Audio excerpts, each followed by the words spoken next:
എന്റെ ഇപ്പോ 2000 രൂപ എടുക്കാനില്ല. പിന്നെ എന്താ ഉണ്ട്? നുള്ളിപ്പെറുക്കി അവർ 500 രൂപ കാണും. എന്റെ പട്ടിക്ക് വേണം. മര്യാദക്ക് 2000 രൂപ എന്റെ കയ്യിൽ എണ്ണി തന്നില്ലെങ്കിൽ അതിന്റെ പ്രത്യാഘാതകം.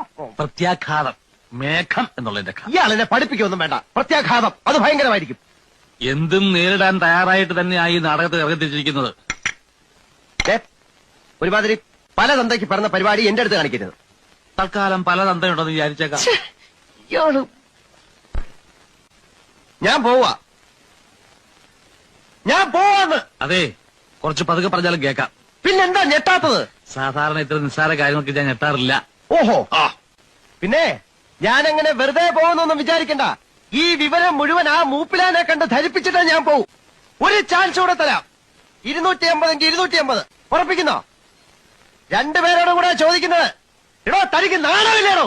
ഇല്ല.